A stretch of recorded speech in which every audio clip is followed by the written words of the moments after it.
8h13 em Campos, que amanhece com tempo bom e deve permanecer assim durante todo o dia e também no fim de semana. E neste programa de hoje, dia 7 de agosto, em que os bares e lanchonetes, além das academias, também voltam a funcionar com as restrições aí do decreto fase amarela, né, da Prefeitura de Campos, nós estamos recebendo a Natália Soares. Ela é professora e pré-candidata à Prefeitura em Campos. Neste bloco, Aloysio Abreu Barbosa, que é o jornalista do programa hoje, fala sobre, reserva aqui o assunto crise econômica no município, para falar com a Natália. Aloysio. Então, Natália, eu vou começar com uma pergunta, depois vou dar mais alguns números, feita aqui no grupo pelo Marco Alexandre Gonçalves, que é graduando de Direito da UF Niterói, e de Campos, e graduando de Direito da UF de Niterói. Gostaria de saber como a candidata avalia a histórica dificuldade do PSOL em vencer as eleições para a chefia do Poder Executivo. Além disso, gostaria de saber se ela compartilha da visão que o orçamento de Campos está sobrecarregado com despesas para pagamento de folha de salários. E, em caso positivo, se a histórica ligação do PSOL com a defesa dos interesses de classe do funcionalismo público pode atrapalhar a necessidade de ajustes, dada a função do chefe do executivo de ponderar e, de certa maneira, conter as demandas de classe. Calma aí, é porque foram 3 perguntas, né? Tem 3 em 1. Ele me pergunta sobre a histórica dificuldade do executivo, sobre a folha do município está sobrecarregada, né, com o pagamento de pessoal, do funcionalismo, e se isso, a defesa do funcionalismo não é incompatível com a bandeira do partido que defende a classe trabalhadora. É isso. 2 perguntas que você dividiu, elas estão reunidas em uma, e a outra é, sim, o pessoal com o executivo. Sim. Então... o PSOL é isso, né? Como um partido de esquerda, ele é um partido que defende prioritariamente a luta da classe trabalhadora. Então, assim, o município ele tem um comprometimento com a folha, né, dos servidores públicos em 1.100 bi, né? Então, a gente tem uma sobrecarga de fato, mas a gente precisa, antes de sair julgando, por exemplo, olha o funcionalismo, né? Não serve. A gente tem um dado, por exemplo, da OCDE, que diz que o Brasil é um dos países que tem menor máquina pública, né? Que, se comparado com países desenvolvidos e tudo mais, ele ainda gasta pouco, né, com funcionalismo público, se a gente for colocar nessa correlação. Então, é preciso investigar, né? Antes de sair, não, vamos cortar aqui. É óbvio, por exemplo, mesmo nesse tempo de pandemia, a gente continuou vendo no Diário Oficial as contratações em cargos comissionados, né, os DAS, que é a diretoria e assessoramento. Então, é óbvio que a gente precisa rever isso, mas antes de falar em cortes, a gente precisa redimensionar e diagnosticar a real situação do município, o que é funcional, o que não é funcional, né, onde pode ser cortado, o que não pode ser cortado, né. E defender o funcionalismo público é defender, né, a classe trabalhadora também. São trabalhadores. A gente tem uma situação no município, por exemplo, de sobrecarga tamanha dos RPAs. Diversos setores do município, eles funcionam a partir dos RPAs, que tem uma fragilização dos vínculos empregatícios. Como não defender essas pessoas? Assim, como negar a luta dessas pessoas que sofrem de todo tipo de fragilização. Eu não sei se eu vou ter oportunidade nesse bloco de comentar mais para frente, mas, por exemplo, são questões tão elementares que a gente fala até mesmo de direitos civis para essas pessoas, porque essas pessoas, elas sentem que elas não podem se expressar devidamente. E isso é oriundo de uma política também coronelista, né, que a gente já teve nas outras gestões, e que ainda a gente vê os traços dessa política. Então, por exemplo, eu sou RPA do município, eu não posso falar nada, né, sobre que eu discordo ou que eu não concordo, porque eu me sinto... meu vínculo não é firme o suficiente, eu sinto que eu posso ser mandada embora a qualquer custo, né? De pessoas que relatam, por exemplo, das redes sociais, que são olhadas, que são notadas. Então, a gente está falando até mesmo de direitos civis, da liberdade das pessoas poderem se expressar, né? Que dentro de uma política nesse formato não é possível.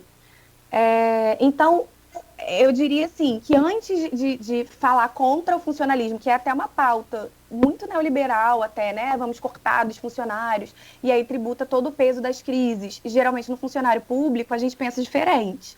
A gente pensa que a gente precisa, sim, diagnosticar, né? E cortar dos excessos. Então, tem um gasto com propaganda, mesmo os cargos em DAS, é preciso avaliar, né? O que está colocado. Antes de pensar em enxugar, diagnóstico. Então, não existe a possibilidade no nosso ponto de vista, tá? De cortar do funcionalismo e nem de fazer a defesa desses funcionários e desses profissionais que dão a cara, na verdade, da gestão e do Estado, porque a face que aparece para os serviços da população é de quem, na verdade, atua nas pontas, né? E de quem trabalha. Então, o pessoal vai defender, né?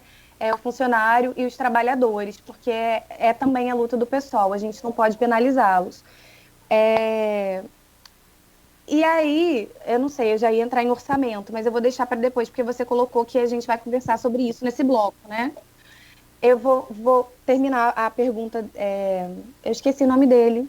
Marco Alexandre. O Marco, que a gente tem uma histórica dificuldade com o executivo. Na realidade, a gente entra, né, para qualquer disputa pensando em aprovar, assim, em apresentar para a cidade os nossos programas, né, de cidade. Um programa que possa pensar a cidade de uma forma sustentável, alternativa, que possa pensar, inclusive, por exemplo, outra matriz energética que não seja o petróleo, é finito, está acabando. Então, assim, a gente avalia que o pessoal ele entra numa disputa majoritária principalmente para se apresentar para a cidade e levantar assuntos que são até polêmicos às vezes, né? E não se furtar de fazer os debates que são necessários de um cunho progressista, que é o que o partido defende. Então, a gente, na verdade, não é que a gente não queira, né, o executivo, mas é que a gente acredita que mais importante do que se alçar um cargo é fazer os debates que são necessários com a sociedade. É defender o projeto que a gente também acredita. É fazer essas micro-revoluções do pensamento acontecerem, né, no âmbito social. Então é isso, né? A gente tem uma pauta para ser cumprida e uma missão. Se a gente conseguir chegar ao final e dizer, nossa, cumprimos essa missão, maravilha, sabe? Perfeito. Então... a gente, na verdade, não... E é muito importante para a gente que a gente se apresente e que o legislativo comece a ser mais povoado, como tem acontecido nas últimas eleições. Porque é no legislativo que a gente vai elaborar as políticas, modificar as políticas, propor, né, emendas e acertos e ajustes e projetos. Enfim, isso é muito importante para a gente. E isso tem acontecido. Então, a gente percebe também uma caminhada do partido, né, nesse sentido, assim, no passar dos anos. O partido tem caminhado nesse sentido, e isso é positivo. Essa questão econômica gerou aqui no grupo várias perguntas. Você tem o ex-deputado Geraldo Pudim, você tem o pré-candidato a vereador pelo PSB, Alonso Barbosa, além do Marco Alexandre. Você tem várias perguntas. Eu vou tentar resumir a questão em números, porque é sempre mais fácil. Quer dizer, o principal número, você já falou aí, Campos tem mandou agora em abril a previsão do orçamento para 2021 de 1,7 bilhão. Segundo o cálculo que o Alcimar Ribeiro, professor da UENF, economista, trouxe numa entrevista que eu fiz com várias pessoas, inclusive com ele, um painel, no sábado, você vai chegar a 1,5, 1,6, né? Até esse final desse mês, essa proposta de LOA vai ser encaminhada à Câmara, desse mês agora de agosto, e você tem 1,1 bilhão em folha, já prometido. Quer dizer, qual a solução aritmética para isso?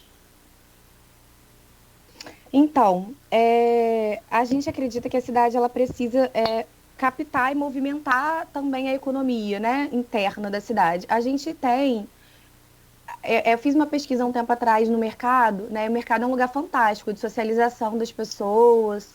Só que o mercado ele consome tudo e ele traz do Ceasa ali do Espírito Santo, né? Por que não também dos nossos produtores rurais? Campos tem diversos assentamentos, a gente tem a população do campo que precisa ser incentivada politicamente para a produção. A gente poderia ter, inclusive, o restaurante popular funcionando com produtos consumidos, comprados da própria cidade, das pessoas do campo.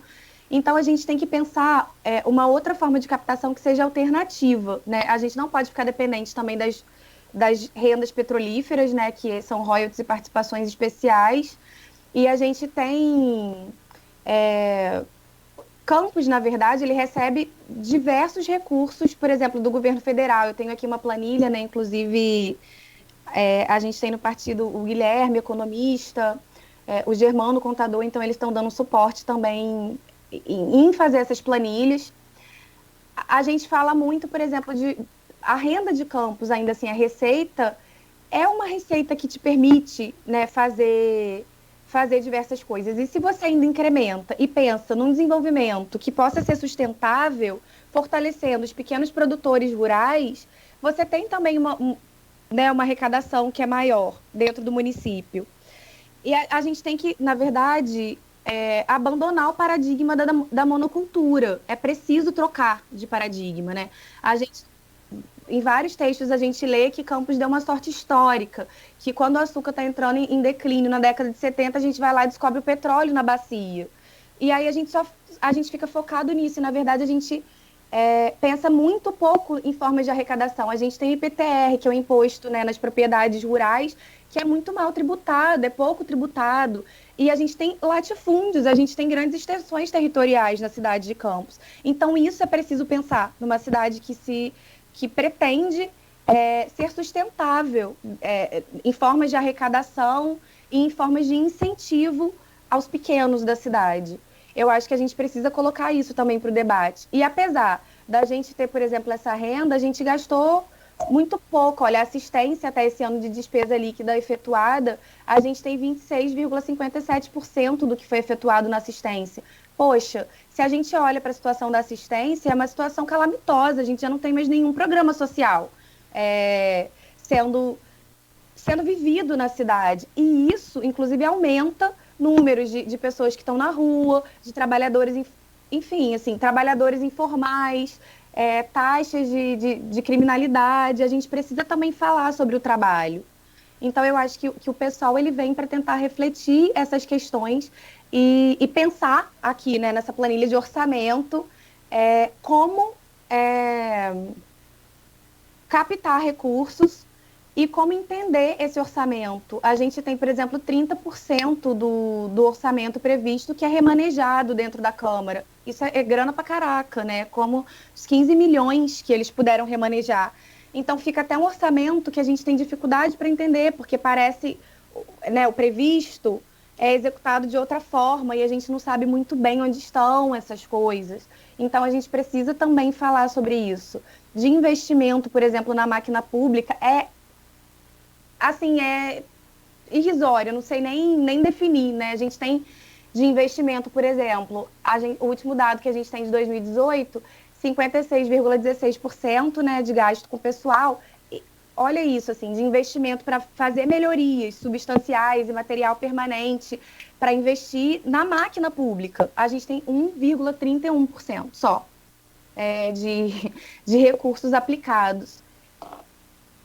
A minha experiência, por exemplo, no Conselho de Assistência mostra que, apesar da gente receber recursos federais, a gente tinha uma reprogramação de quase 90% do recurso. Por que é que esse recurso não era utilizado? Isso era pauta da Comissão de Orçamento. Então, não é possível só olhar dessa forma geral. A gente tem, por exemplo, de comprometimento 1 bi e 100, né? E a gente tem previsto que vai cair de 1.700, que está previsto aqui na LDO de 2021, né, de 1.700 para 1.500. é preciso olhar os pormenores, né? Onde as coisas estão sendo gastas, onde não está sendo investido, por que não gasta o recurso federal, por que reprograma anualmente o recurso federal. Então, todas essas questões a gente precisa olhar mais detalhadamente e entender como funciona, né? Porque parece, a grosso modo, que é isso, que a gente vai passar por uma grande dificuldade. Mas, se a gente olhar detalhadamente, é possível a gente pensar esses recursos com que a gente tem e incrementando nesse sentido, né? Com os pequenos produtores, fazendo girar a economia aqui interna, talvez até pensando, não sei, moeda social, não sei, né? São questões que a gente precisa estudar melhor e definir para um programa, né, que tá sendo construído, inclusive. A questão dos cortes. Você colocou que primeiro precisa entender para depois falar em corte. Uhum. Todos os pré-candidatos que estiveram aqui, todos, sem exceção, inclusive a Odisseia Carvalho, que é do PT, também como vocês, um partido historicamente ligado aos servidores públicos, falaram em necessidade de corte, né?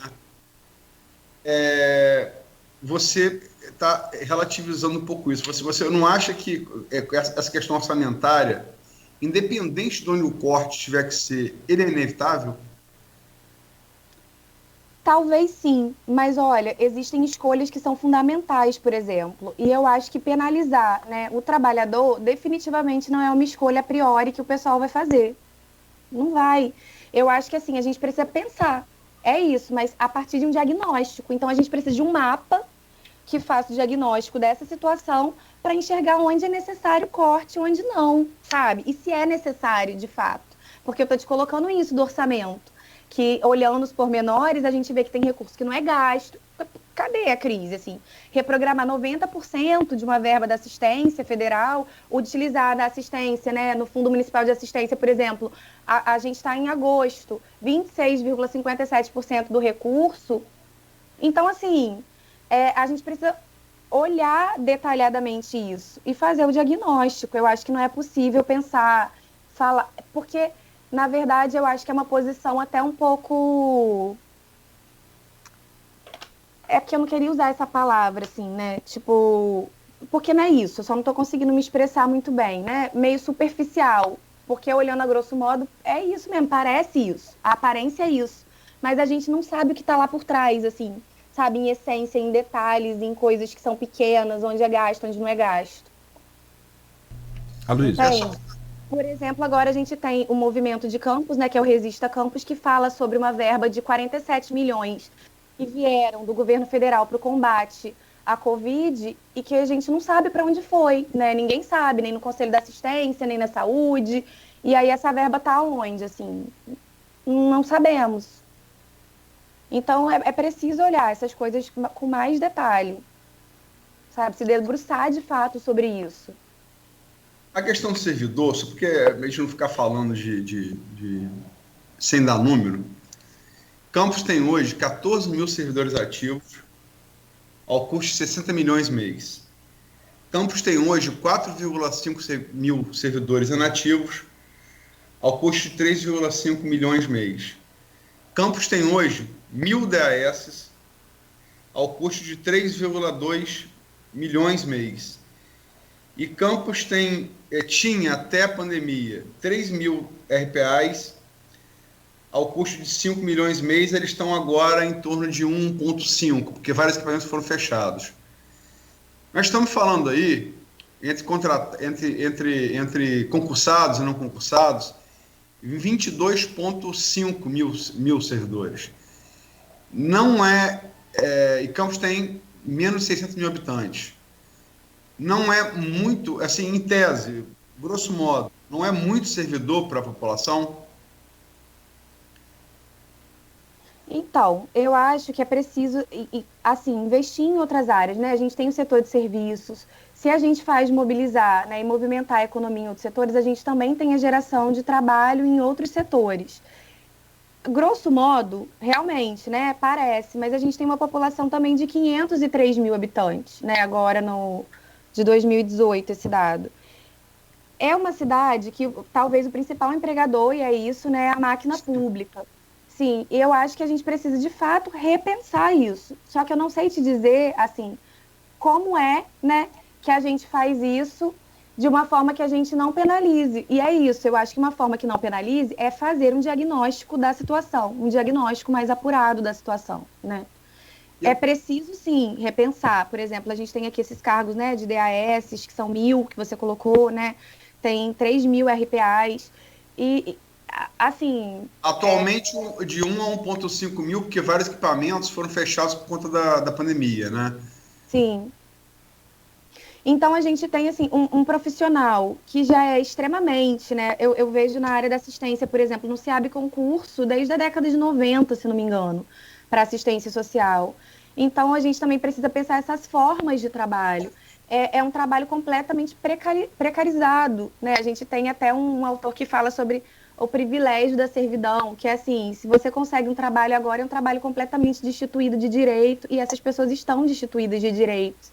Então, a gente precisa pensar os direitos e precisa olhar, né, eu repito o que eu disse, né, detalhadamente como se dá a execução do orçamento, porque olhando investimento na máquina pública, por exemplo, de 1%, olhando a assistência que não gastou, eu fico assim, cadê, né? Tá faltando recurso, mas por que esse recurso não está sendo utilizado na totalidade que poderia? Ou por que a gente reprograma 90% do recurso? 80%? Então, não adianta, assim, a gente não tem como falar a grosso modo, porque a grosso modo é isso, é o que parece, é a aparência. Só que a gente precisa investigar as raízes disso, sabe? Olhar com mais profundidade sobre a questão. Se for procurar as raízes, a situação que a gente vive hoje também não é tão difícil. Se tão profunda. Não, profundas elas são, mas também elas não são de difícil identificação. Vamos pegar como valor de correção o NPC, tá? Com base no NPC, em dinheiro de hoje, Campos recebeu de royalties participação especial de 99 a 2004, nos dois governos Arnaldo Viana, dinheiro de hoje, 4,67 bilhões de reais. Campos recebeu de 2005 a 2008, no governo Mocaibe, ele tem um pouco campista também, 43G de Roberto Henrique, 6,94 bilhões em dinheiro de hoje. E Campos recebeu de 2009 a 2016, nos dois governos Rosinha, e aí com um período também, dois afastamentos de Rosinha, no qual o Naim assumiu, um mais longo, um mais curto, em dinheiro de hoje, 12,06 bilhões de reais. Rafael, e não há nenhuma defesa do governo, a apresentação de número, teve, até o primeiro trimestre de 2020, com a correção dos dois primeiros anos, 1,84 bilhão de reais. Quer dizer, é gritante a queda da arrecadação dos royalties, que começa ali no final de 2014. As raízes estão aí, né? Quer dizer, para onde foi esse dinheiro? Foi bem aplicado? O que ficou dele? Qual o legado? O que ele gerou em desenvolvimento autossustentado? Sim. Não, isso é um fato. Só que é isso, a gente tem que pensar uma cidade que, na verdade, não viva da monocultura, né? A gente precisa pensar diversificação da economia. Então, a gente não pode pensar, por exemplo, e aí a gente vai passar a justificar tudo, né, em detrimento das rendas petrolíferas, por exemplo. Eu não estou dizendo que não é importante, a arrecadação diminuiu muito, e muito provável que a gente enfrente, por exemplo, um pagamento da dívida, né, inclusive oriunda dessas rendas e do empréstimo, e que a gente realmente tenha um saldo meio que a pagar ainda, né, além do que a gente vai receber, que vai ser muito pouco dessas rendas petrolíferas. É por isso que a gente precisa alterar o paradigma de cidade, pensado não na monocultura. Por exemplo, a questão do açúcar, né? E aí eu estava conversando com o professor Carlão ontem, e ele coloca que São Paulo, por exemplo, ainda tem... Né? Oi? Professor Carlão Rezende, da UENF, né? Isso, Carlão Rezende. E aí ele me coloca, por exemplo, a situação de que São Paulo continua, né, trabalhando e aplicando, por exemplo, na produção da cana-de-açúcar, né? Então, assim, Campos foi uma escolha... Também.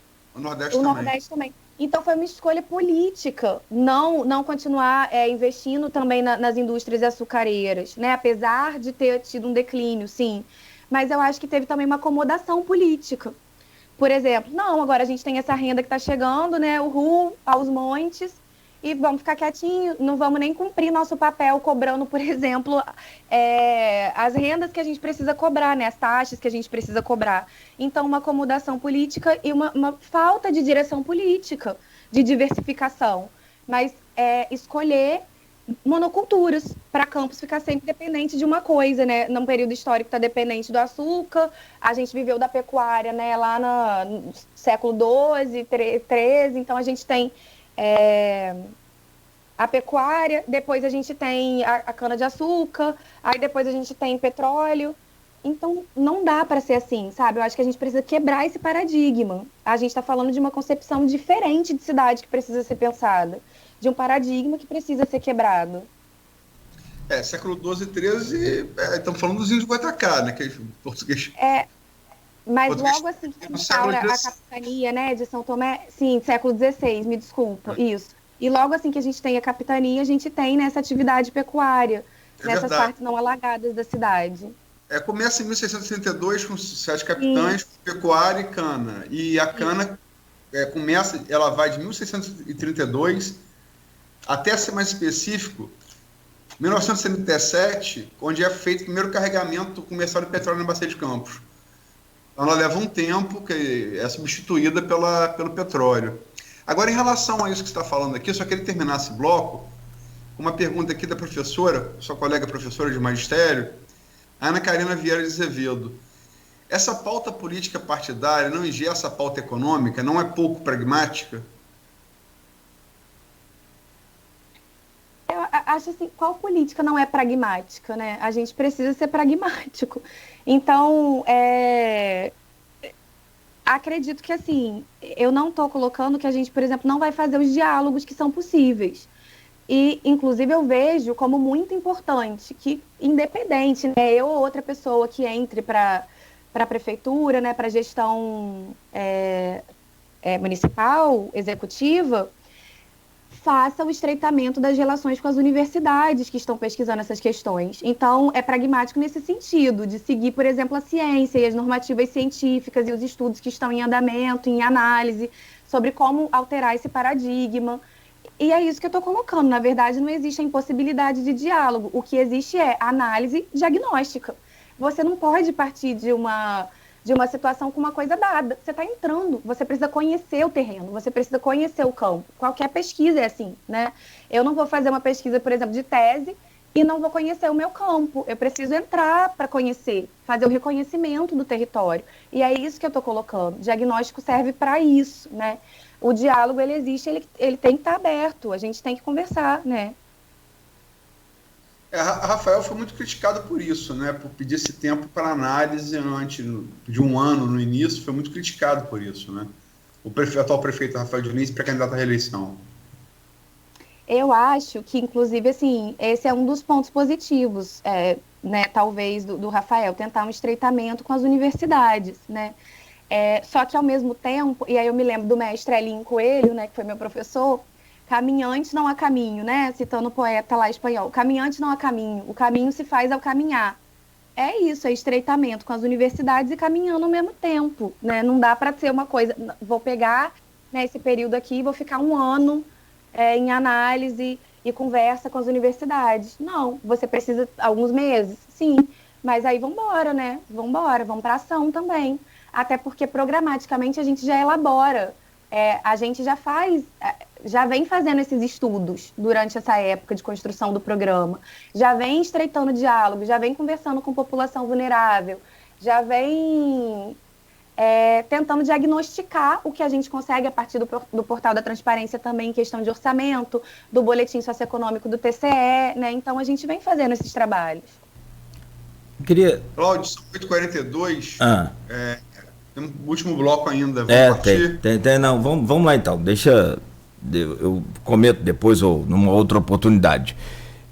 Vamos lá, fala aí, vamos lá. Não, pegando, é rápido. Até essa professora que fez essa pergunta da política partidária ser pragmática, eu colocaria então uma outra questão. Não é que você defenda, eu entendi bem o seu ponto de vista, você não defende dentre o comparativo que a Luísa fez de todos os outros que passaram por aqui como pré-candidatos, a questão do enxugamento da máquina, você foi a única que foi mais dedicada aí à manutenção dos servidores em si. E aí vem um outro problema, então. Como lidar com esses servidores que estão buscando, na verdade não é nem reajuste, é uma atualização salarial. Como é que você lidaria com essa situação nessa economia que está aí? Na verdade, os servidores, né, eles estão sem reajustes há 5 anos. Tem 1 ano da gestão aí, né, da Rosinha para trás e 4 anos agora do Rafael Diniz sem reajustes. Então, o salário também perdendo, né, para a inflação, né, que aumenta. Eu acredito que isso tenha que ser discutido, né, e a gente precisa... É isso, né? A partir do diagnóstico e vendo o que se gasta no orçamento, se cabe e se é possível fazer isso, e eu acredito que caiba, né? Inclusive a luta é completamente legítima e os servidores estão sem reajustes há muito tempo. A gente viu agora, por exemplo, a questão do Prev Campus, né? De um rombo e do que a CPI descortinou aí. E a gente tem, por exemplo, os servidores da Inativa sendo penalizados, né? Tiveram seus salários parcelados, 75%, depois recebe 25%. Eu acho que, assim, servidor público é trabalhador. Eu acho que trabalhador não deve ser penalizado, né? O partido também acredita nisso. Então, a gente precisa estudar e fazer caber de acordo com outras arrecadações, né? Com pensar essa estrutura da cidade e essa mudança mesmo para uma cidade que seja sustentável. E a gente tem que tentar fazer caber dessa forma. Perfeito. Que a luta de classes, que é o conceito marxista, ele é presente na sociedade e é legítimo, não há a menor dúvida. Agora, não dá também para tirar de onde não tem. Quer dizer, você fala muito em diagnóstico. Quem faria esse diagnóstico? Como seria feito esse diagnóstico? Ele está sendo feito já? Como é que é isso? Já vem sendo feito, né? Porque a gente tem uma equipe também técnica dentro do partido. E ele seria mais aprofundado também com, como eu coloquei, né, o estreitamento com as universidades. Eu acho que isso é muito importante, que a gente observe os estudos que já estão em andamento. Não dá para tirar de onde não tem, é um fato. E eu acredito que a gente precisa fazer uma gestão que seja popular e extremamente participativa. Então, é preciso que as pessoas elas consigam, por exemplo, entender como funciona de fato o orçamento e aprovar e deliberar, né, sobre o direcionamento desse orçamento. E aí, né, você tem a população, por exemplo, junto, participando de todas as decisões, inclusive vendo, por exemplo, não é possível se investir agora, a gente decidiu prioritariamente investir nisso, chama plebiscito, chama, né, o que puder chamar. Eu acho que isso tem que ser muito participativo e democrático. Tem que ser aberto para as pessoas. Porque quando a gente não entende, a gente também cobra baseado naquilo que a gente não sabe. Então, a gente precisa entender, a população precisa entender. Essas informações estão distanciadas da população. Cláudio, vamos lá para o último bloco? Vamos lá, 8h46. Mas a pauta é muito interessante, sim. 8h46. Vamos a um brevíssimo intervalo e voltaremos a seguir com a Natália Soares e no último bloco, eleições a vereador e prefeito de Campos. Tema do último bloco para a gente conversar com a Natália Soares. Folha no Ar, primeira edição, que tem o oferecimento dos laboratórios Plínio Bacelar e Clínica Proteus. Sua conta de luz pode estar mais